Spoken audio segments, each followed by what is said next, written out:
Rahma El Yunisia lahir pada pagi hari Jumat tanggal 1 Rajab 1318 Hijriah di Kanagarian Bukit Surangan, Padang Panjang. Ayahnya seorang ulama besar, Syekh Muhammad Yunus, dan ibunya bernama Rafi'ah. Dari 5 saudara kandung, Rahmah adalah anak yang paling kecil.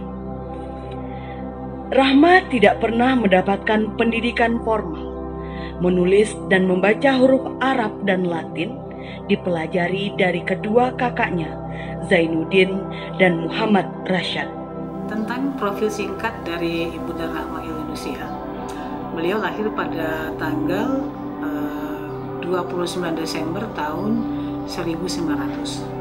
Dan beliau mendirikan Diniyah Putri Padang Panjang pada tanggal 1 November tahun 1923. Sebelumnya beliau di tahun 1916 itu sempat belajar kepada kakak beliau, yaitu Zainul Abidin Al-Yunusi, di mana Zainul Abidin Al-Yunusi ini bersama dengan Ibu Hamka bersama mengembangkan pesantren Tawarib di Padang Panjang, tapi sebenarnya juga membangun pendidikan di dekat Surau Jembatan Besi di Padang Panjang. Rahma menikah saat usia 16 tahun dengan Haji Bahauddin Latif. Harapan dan cita-cita Rahma untuk dapat mendirikan sebuah ruang pendidikan khusus untuk anak perempuan besar sekali, supaya mereka mendapatkan kesepakatan yang lebih luas untuk maju dan dapat menyayat ilmu pengetahuan Islam lebih banyak dan intensif. Maka pada tanggal 1 November 1923 di kota kecil Padang Panjang berdirilah sebuah ruang pendidikan agama khusus untuk anak perempuan yang pertama di Sumatera, bahkan di Indonesia, yang diberi nama Al-Madrasatul Diniyah, Sekolah Diniyah Putri, dengan pimpinan langsung oleh pendirinya Rangkayo Rahma El Yunisia. Kiprah-kiprah Rahma. Pada tahun 1924 mendirikan sekolah menyesal untuk wanita-wanita rumah tangga yang buta huruf serta keterampilan wanita seperti menjahit.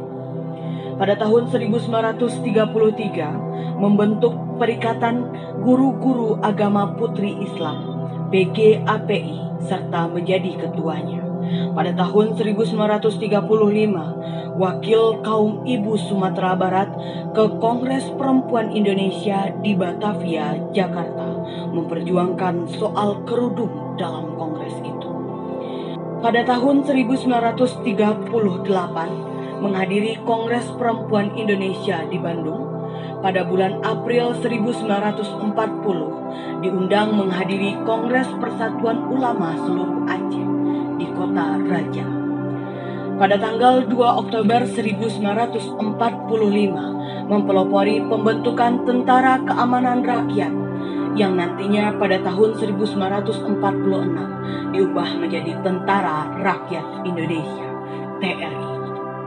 Di sekitar tahun 1928 beliau ikut juga membantu memberikan dukungan penuh kepada momen Sumpah Pemuda, ya, di mana para pemuda berjuang untuk menyatukan Indonesia. Kemudian tahun 1932 beliau memimpin gerakan menentang untuk ordonansi kawin bercatat. Jadi Belanda menerapkan sistem pernikahan secara sipil bagi orang Minang pada waktu itu di daerah Sumatera Barat ini, dan wanita tidak diizinkan menikah secara Islam. Maka beliau menentang dan sempat masuk penjara selama kurang lebih dari 1 tahun namanya. Tanggal 17 Agustus tahun 45 ketika kita merdeka, maka Bunda Rahma yang pertama kali mengibarkan bendera merah putih di kawasan Padang Panjang sekitarnya. Kalau sekarang kita bisa lihat di hadapan kita di depan asrama Diniyah Putri ada tugu, ada tiang bendera. Itulah tiang bendera yang pertama kali tempat berkibarnya bendera merah putih setelah kita merdeka. Tanggal 7 Januari 1949 ditangkap Belanda ketika ikut bergerilya. bulan Oktober masih dalam status tahanan kota, diundang ke Yogyakarta untuk menghadiri Kongres Pendidikan Antar Indonesia sebagai wakil Sumatera. Tanggal 1 Maret 1956, Rahma terpilih sebagai anggota Dewan Perwakilan Rakyat (DPR) untuk daerah pemilihan Sumatera Tengah dari Partai Masyumi. Pada tahun 1957, menunaikan ibadah haji ke Tanah Suci Mekah dan selanjutnya mengadakan kunjungan ke negara-negara Mesir, Syria, Yordania, Lebanon, dan Irak di Timur Tengah atas undangan negara tersebut.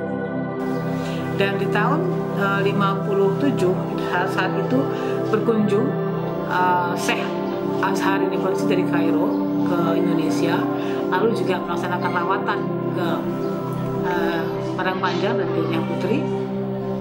Beliau kaget karena saat itu Al-Azhar sendiri belum menerima kaum wanita untuk kuliah di Azhar, masih laki-laki semua, dan beliau melihat sudah ada sekolah perempuan. Dan Bunda Rahma akhirnya diundang untuk berangkat ke Azhar, menerima gelar Syekhah setara dengan Dr. Honoris Causa. Kemudian di tahun 58 dengan perjuangan Bunda Rahma, akhirnya memang Al-Azhar mulai membuka Kuliatul Banat untuk perempuan, dan angkatan pertamanya adalah 5 orang alumni dari Dinia Putri Padang Panjang. Rahma dianugerahi gelar Syekhah oleh Universitas Al-Azhar Kairo karena usaha yang dilakukan Rahma El-Yunisia dalam dunia pendidikan kewanitaan. Tanggal 26 Februari 1969 bertepatan dengan 9 Zulhijjah 1388 Hijriah. Hujan rintik-rintik, suasana duka menyelimuti Dinia Putri.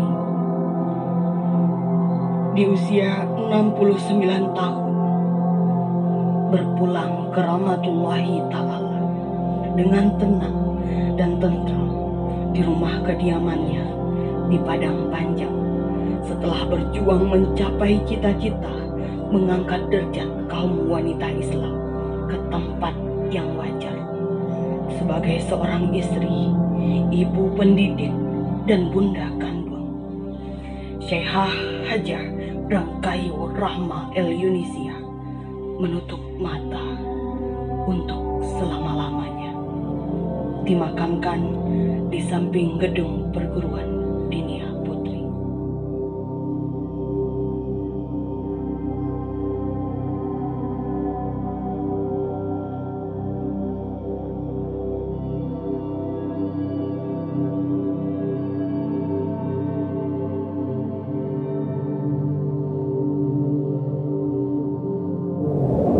Sangat berharap supaya apa yang diajukan untuk mendapat gelaran pahlawan nasional kepada yang kita kasihi Ibunda Rahma El-Yunisia